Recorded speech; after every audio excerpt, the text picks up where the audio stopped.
Welcome back to the channel and welcome back to another edition of Props of the Week. Once again, you got me, King of Crackdown, with Proximo Bets, giving you our props for the week. And in this week's edition, we'll be doing UFC 322, Della Maddalena versus Makhachev. So first off is Cortez by decision at plus 275. Cortez won the first fight, so it's not like Cortez coming in here is the loser of the first fight. So she's 1-0 in the potential trilogy, maybe a trilogy by some point. They're young enough that they can fight 3 times or 2 more times at least. But yeah, Cortez won the first time. I don't feel like so much has changed. I feel like they both have gotten better. It's not like Cortez have got. I mean, it's not like Blanchfield has gotten so much better or has had so much more UFC success. It's not really the case like that.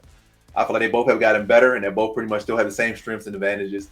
And should be a pick 'em fight. Really should not be no 2-1 underdog. We'll see if it looks that way either way. But on paper, it should not be no 2-1 underdog. I don't think it should be that way. So they already have Cortez money line at plus 205. This is add a little bit more juice. Cortez decision at plus 275. Cortez has never been much of a finisher, so if she does win, it's more than likely going to be by decision here.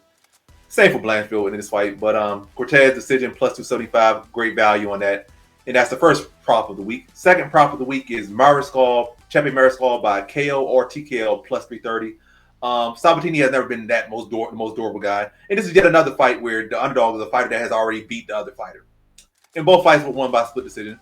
And I think this one, I think Chepe, not even I think Chepe has never been submitted, so that's not a good sign for Sabatini. Chepe has never been submitted. Sabatini is a submission guy, so clearly Chepe is very slimy. He could bounce around, he could roll around real well, and he knows how to navigate the ground and he knows how to navigate chaos.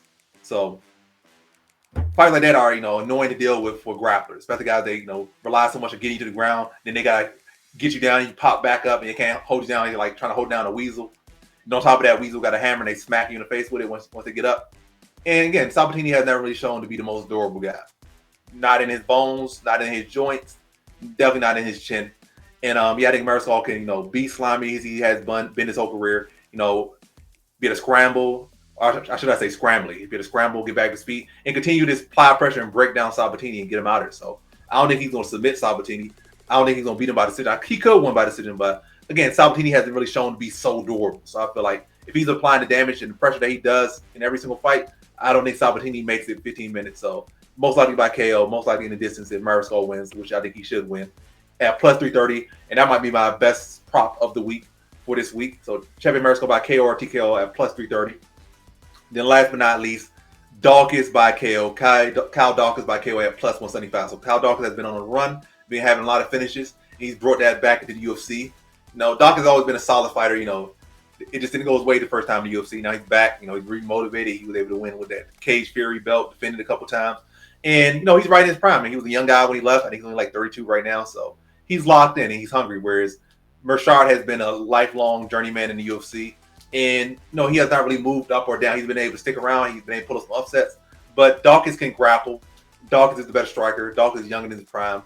And Mershad is riding a streak of losses. I think Dawkins should be able to address the grappling, maybe even submit him. But I'm favoring the KO. I think he should be able to address the grappling, put the strikes together, and get Mershad out of there earlier. I said earlier, but get out there early. Not earlier, get him out of there early in first round.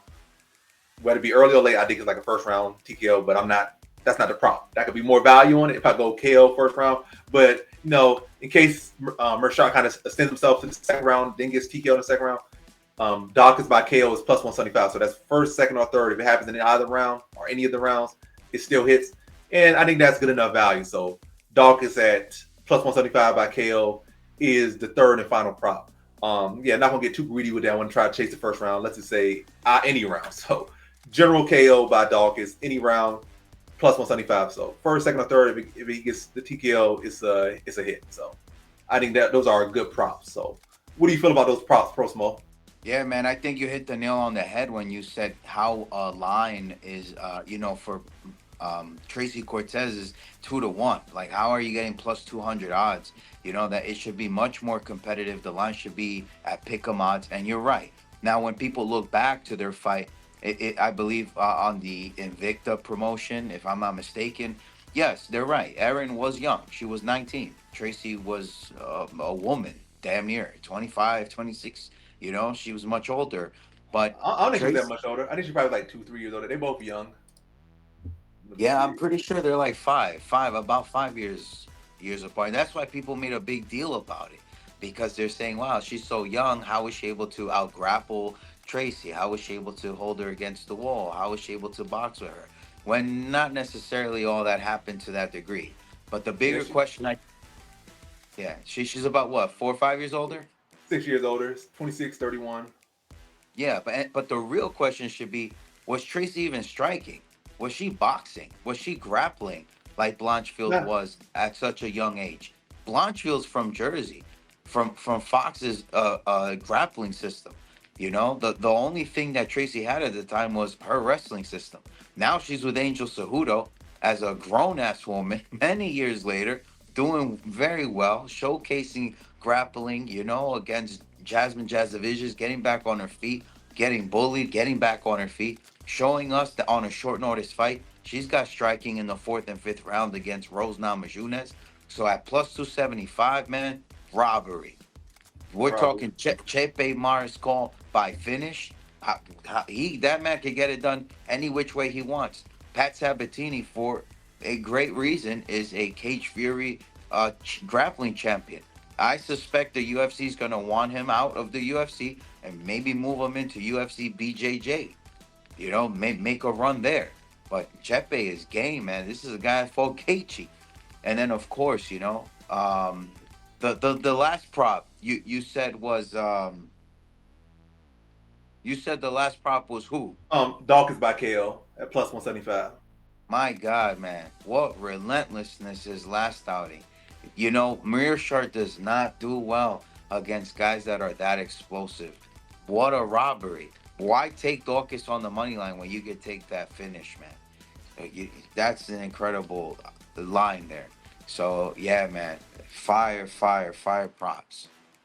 Yep. So that has been our props of the week for UFC 322, Della Maddalena versus Makhachev. So run through them again real quick before we wrap it up. So Cortez by decision at plus 275, Mariscal by KO or TKO at plus 330, and last but not least, Dawkins by KO at plus 175. To go back to the Cortez one again, in the first fight, Cortez, I feel like same advantages are in this fight. Cortez, definitely has more power than Blanchfield. Blanchfield's more of a volume fighter, and it's not like her striking is any like I wouldn't even say her striking like really anything to talk about. To be honest, like her striking just there. Like she could throw some strikes, okay fundamentals, but not really no big threat as far as striking. Like it's more so volume and presence of strikes, but it's not really like the threat of strikes, like the presence of strikes. But yeah, Cortez has much more pop in strikes. She's still the better striker, still the better wrestler. And yeah, it's still the same strengths and advantages for both fighters coming as one. And I feel like a 5-rounder would benefit Blanchfield much more than a 3-rounder. I feel like a 3-rounder benefits Cortez is the more explosive of the two and the wrestler of the two, whereas Blanchfield is more of a cardio fiend and pressure grinder fiend. So that she would need those 2 extra rounds that would benefit her a lot more. Or at least, again, I'm not gonna say she necessarily needs those other 2 rounds, but it would benefit her more if she had those extra 2 rounds. But she doesn't in this case. But yeah. So those are the props of the week for UFC 322, Della Maddalena versus Makhachev. Thanks for watching. Like, comment, subscribe, and come back for more videos. Peace.